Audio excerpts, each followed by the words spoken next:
It's Monday morning, March 20th, 1995. Beneath the streets of Tokyo, millions of commuters are observing the city's quiet ritual of the morning rush. In this silence, the subway system functions with a famous stopwatch punctuality. The men boarding these trains are among Japan's scientific and medical elite. Dr. Ikuo Hayashi is a prominent heart surgeon. He is joined by physicists and mechanical engineers. Each man carries plastic bags wrapped in these paper, filled with liquid sarin. As the trains converge on the government district, they drop the bags to the floor, puncture them with the sharpened tips of their umbrellas, and step out onto the train platforms. The liquid evaporates into a clear, odorless nerve gas. Within minutes, passengers are gasping for air and collapsing in the aisles. The attack kills 13 people and sends 6,000 more to the hospital, many suffering violent convulsions. This creates a haunting paradox. How does a mind trained in the high-stakes world of medicine and engineering reach a point where it is willing to execute a mass casualty chemical attack? The perpetrators were members of Aum Shinrikyo. It began in the 1980s as an eccentric yoga and meditation group, but over a decade it morphed into a fanatical apocalyptic movement. At its peak, the organization claimed 50,000 members worldwide and controlled millions in assets. Their ideology centered on a prophesied global war between the United States and Japan, a conflict they believed only their followers would survive. The cult was built entirely around the figure of Shoko Asahara. With his thick beard and flowing robes, Asahara claimed to be the only person on Earth to have reached the same level of enlightenment as the Buddha.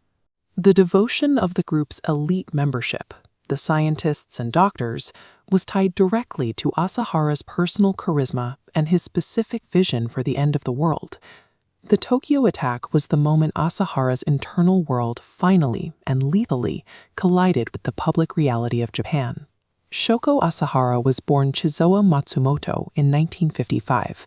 He was born partially blind, and his family's poverty meant he spent his childhood at a state-run boarding school for the visually impaired. Records from the time describe a boy who was frequently isolated and bullied. As an adult, he faced a series of professional failures. He was rejected from medical school, and a subsequent business selling fraudulent herbal medicines ended in arrest and bankruptcy. Forensic experts who later studied Asahara identified the symptoms of pseudologia phaepastica.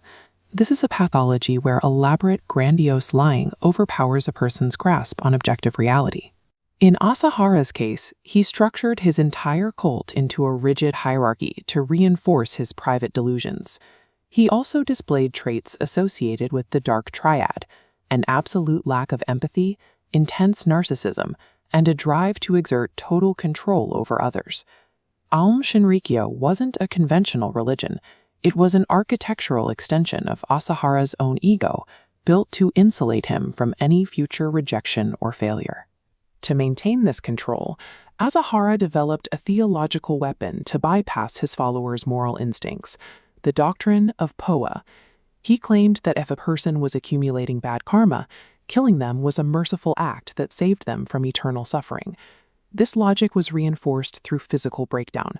Highly educated members were subjected to hallucinogenic drugs and long periods of sleep deprivation, slowly stripping away their ability to think critically or resist instructions. A critical shift occurred in 1990. After Asahara and several cult members failed to win seats in the national parliament, his focus shifted. He no longer aimed to simply survive the apocalypse. He wanted to initiate it. The evidence of escalation was clear. After a sarin attack in Matsumoto in 1994, investigators discovered chemical degradation products in the soil near the cult's primary facility, a definitive sign of nerve agent production. The timing of the Tokyo Subway attack was driven by a simple earthly crisis. Asahara learned that police had scheduled a massive raid on the cult's compounds for March 22nd. The gassing of the subway lines was a desperate attempt to create enough chaos to derail that investigation.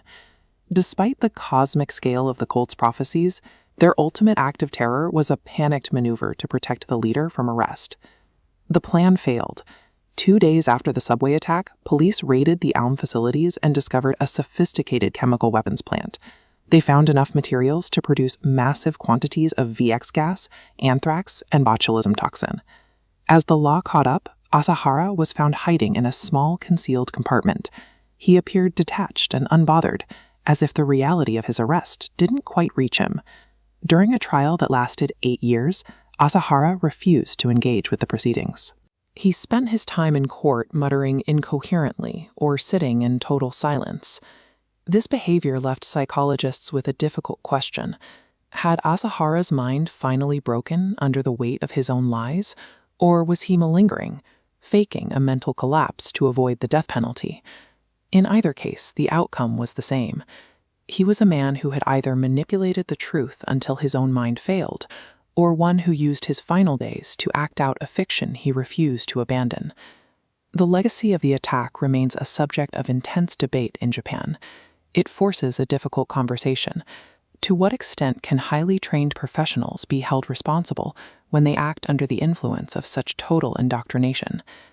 Aum Shinrikyo represents a unique nightmare for global security. It is what happens when vast wealth and brilliant scientific minds intersect with the needs of a single pathological leader. It is a reminder that intelligence and education are not safeguards against a charismatic personality that promises meaning in a world of perceived rejection. 1995 showed that the most dangerous threats to society often begin not with a grand ideology, but with the insecurities of one man who found